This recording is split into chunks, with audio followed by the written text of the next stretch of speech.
Hey guys, for Blue95, recording live from your Luck County prison cell. I am a little late. I had some rough days and nights this week, so I'm up bright and early to get you guys this video. That's why it's a little bit more light out. I don't have the glow there. I can just use ambient light, and yeah, and mainly part of that is because I didn't really have a good episode I wanted to do. I was very tired when I finally decided. I didn't even remember what the last one I wanted to do was. And then yesterday I came up with this one and forgot to do it again. Well, I didn't come up with it yesterday. I thought about this episode like 10 fucking years ago or something. Well, there was no monetization on this video anyway. And yeah, it never really, at the time, I never really thought about doing a death battle like this because um it seemed too basic. Well, let me get it out of the way here. It's John McClane from Die Hard and Max Payne from Max Payne. Or whatever, in whichever order the thumbnail or the title of the video says. I never, when I first thought of this, because I kind of looked at both characters and said, they do kind of like look the same, and they're both cops, and they both have this like, like they both have this like this family, the whole concept of like, being a really really good cop like destroys your family life, or in Max Payne's case, having a dead family makes you a really good and then really bad cop. And I was kind of looking at this and I'm like, they are very similar now that back then, but I never wanted to do the fight because I thought like, well, what is there to analyze? They're just two dudes with guns. And then watching Death Battle do many two dudes with guns fight, or one girl and a dude with guns in one case, right? It became a really big. I'm right under the fucking highway, by the way, if you can't. I realize there's a lot to, there's a lot more to this, and I can also take a lot from this. So I guess we'll start out. We'll go in the order that the thumbnail, I believe, says, and we'll start with Max Payne. If I'm wrong, I'll just look stupid. Oh well. So Max Payne he was a New York detective whose family was killed. I'm very tired still, by the way, and I'm actually going off memory, so be patient here. So he was a New York detective whose wife and daughter were killed by I think it was his wife and I think it was a daughter. I don't know. Yeah, his wife. Let's say his daughter. Say it with confidence. His wife and his daughter were killed by a um by a group of thugs who were on an experimental drug known as Valkyr, I believe it's pronounced. It's just Valkyrie, but without the Cree. So Valkyr, or no, without the Re. So Valkyr, right? And this is an experimental performance enhancing drug that also causes like spouts of nausea and insanity and things like that, right? He successfully killed the three attackers, but his wife and his daughter end up dying, and he basically uses this as a means for a personal vendetta to take on the entire drug syndicate, and also the the criminal organization that enforces them or supplies them, right? So, yeah, he becomes like Punisher-esque, and I know by mentioning that someone's gonna say he should have fought the Punisher, but whatever. And yeah, because of that, it becomes this huge, like, it becomes this huge vendetta of his.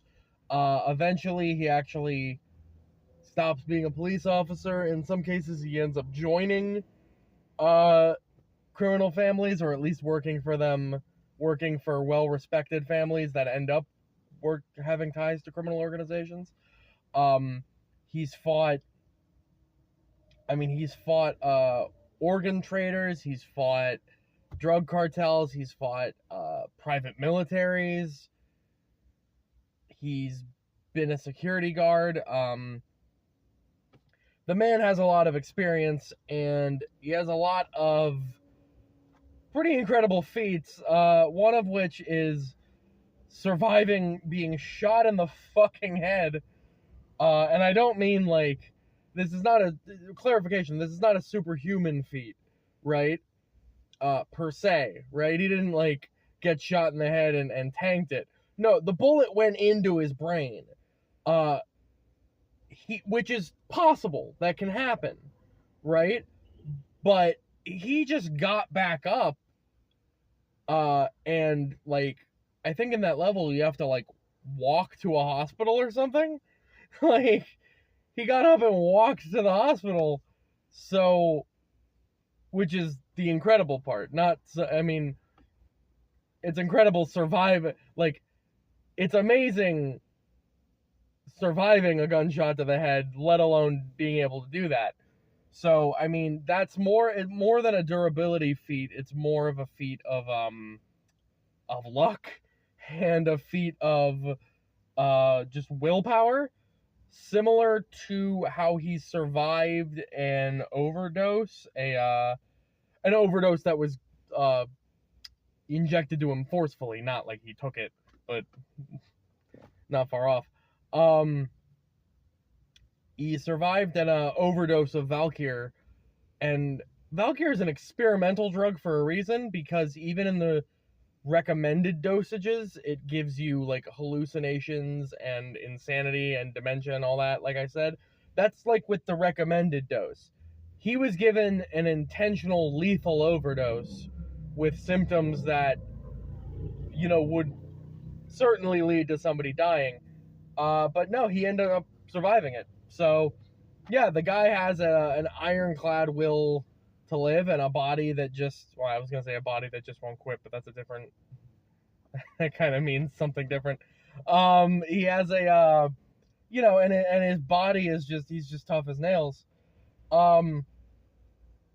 Similar to how he, like, tanks bullets regularly, but another reason is because he is, unfortunately, addicted to alcohol and painkillers.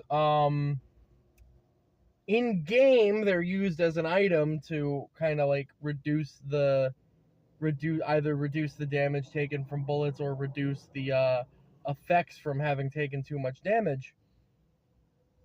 But he is canonically an abuser of those substances. So, yeah, that's one. That's not the pain he's trying to numb, but I guess it'll work just as well. And then there's one more factor I wanted to go into, which is the bullet time. Now, bullet time, in the way that it's portrayed, is an in-game mechanic. However, there is a scene in the game where he's talking while at gunpoint, and many people believe this is an in-series explanation for bullet time, where he's basically saying that time is relative, and when you're staring down the barrel of a gun, you can ride that moment for like an eternity. Seconds turn into minutes and things like that, right? And basically, in canon, it would just be him on like an adrenaline rush and being hyper focused, right? And during bullet time, again, the perception of time slows down for him, and he like can die. He can he's not like Neo where he can see the bullets coming in slow motion, but he can like see the people firing and you know, like dodge fast. You know, he can perceive them firing at him and try to dodge. He can he can line up his shots and be super deadly accurate and have like a super quick draw. So like that's that's bullet time, and that's kind of a big deal because that's kind of like a huge feature in the game. Anyway, on to John McClane.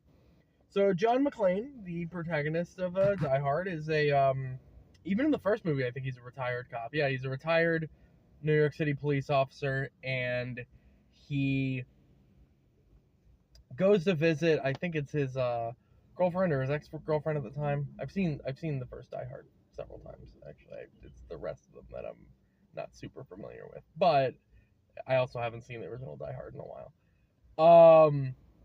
He was either his girlfriend or his ex-girlfriend or his ex-wife or whatever, right? And the building during a holiday party ends up getting taken over by terrorists who are trying to steal $650 million in negotiable bearer bonds and fake their own deaths and run away with them and live like kings, right? In this scenario, he is a lone man with a single gun and 10 bullets, and he is facing down 13 armed men, basically all mercenaries, and a criminal mastermind that he's playing mental chess with. And he's picking these guys, and he ends up picking those guys off one by one. That would be the first of his many, many heroic feat, incredible stories, where, like, when he, stops a plot on a major airport, he, deals with another terrorist who's actually the brother of the mastermind that he killed, Hans Gruber. He deals with a virtual hacker savant who's trying to, like, take over the world. He deals with a guy who's trying to devalue all the money in Fort Knox and bring America into a Stone Age. That might be the Hans Gruber brother guy, I'm not sure. He's even gone to Russia for some reason. I don't even remember what it was. But yeah, no, this guy is his life is crazy, and he is equally crazy because he will do some insane shit to get the job done. He will swing on fire hoses to get around one side of the skyscraper to another.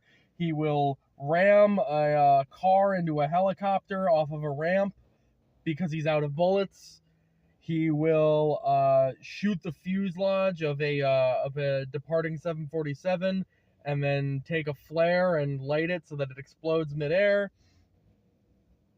He's done some crazy shit. He really has. And not without the ability to carry it out, because in addition to his police training and his, veteran years in the service, or veteran years on the force, I should say, not the service, two different things.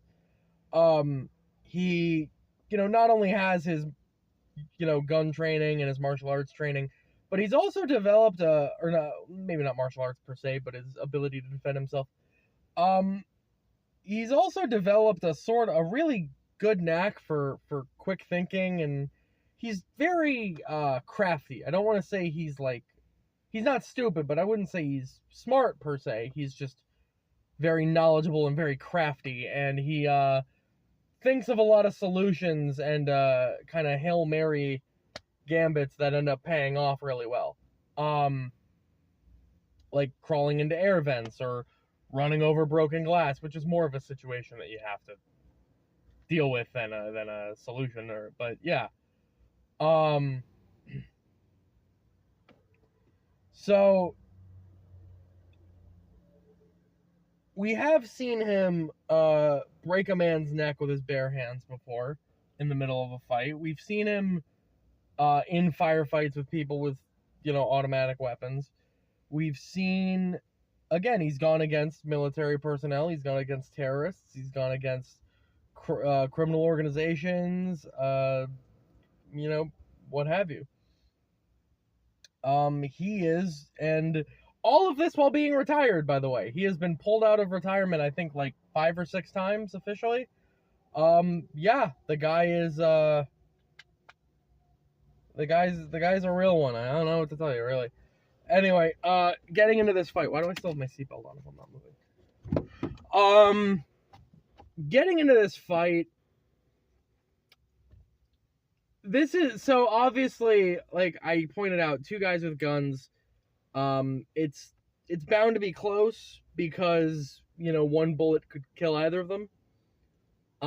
But due to their, like, respective ability to survive the impossible or escape from the impossible, I doubt, like, it's gonna come down to who's got the better gun, who's faster, who's, you know what I mean? Or at least it's not gonna be 1 bullet. And Death Battle has shown that, you know, they do take a lot of things into consideration, and they don't necessarily build the the data or anything around a scenario, but they do build the fight around a scenario, and they do take that data into consideration. So I will say, I think Max has the physical advantage, not just in what he's, like, physically survived. I mean, John McClane's survived his fair share of death, you know, defying things as well. But also the fact that, you know, Max has bullet time, I think, would give him a physical edge. That being said, there is a caveat there. A lot of Max's durability is due to his usage of painkillers and alcohol, which he does keep on him, by the way. That is like an inventory item you can use in the game. So that tends to be he has like a reliance on them to be as indestructible as he is. They don't heal him or prevent any damage. They just let him push through. On the other hand, and this is a very Death Battle explanation, alcohol and painkillers are depressants, which suppress the flow of adrenaline, which is the canonical reason he can do bullet time.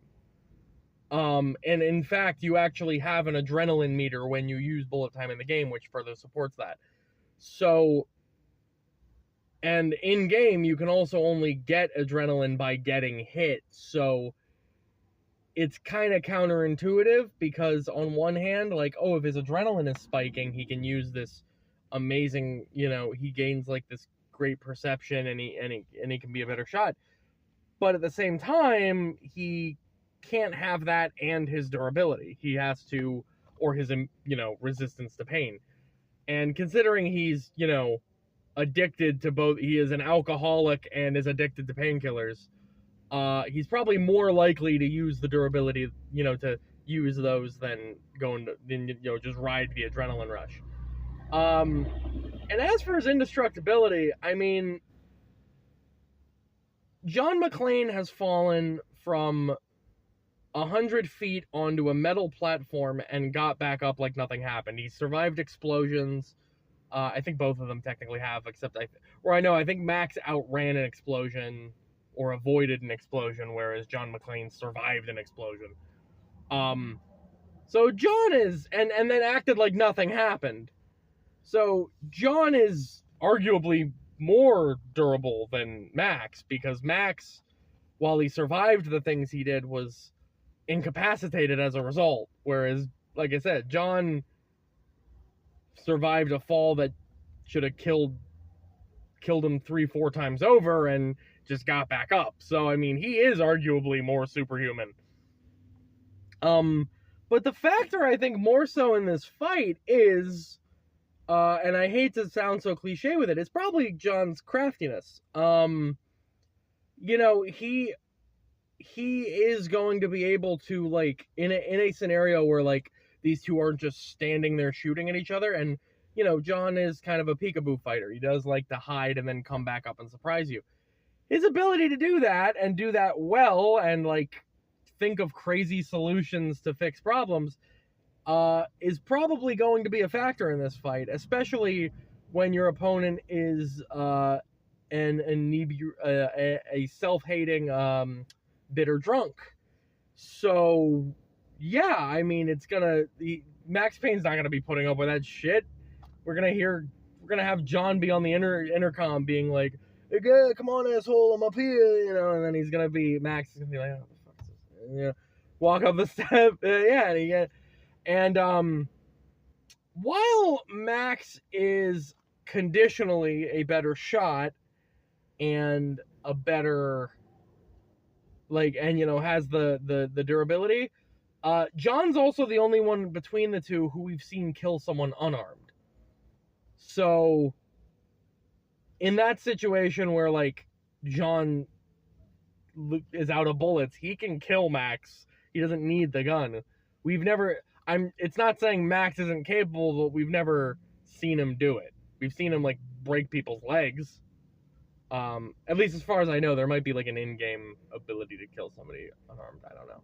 I actually haven't played the Max Payne games, to be honest with you. But yeah, no, I'm gonna go with John McClane on the basis that he's craftier, he's luckier, arguably, and and everywhere else I think they're pretty much tied. So anyway, yeah, John McClane, Verbal Engine 95. See ya. Hopefully next time I won't be late. Bye.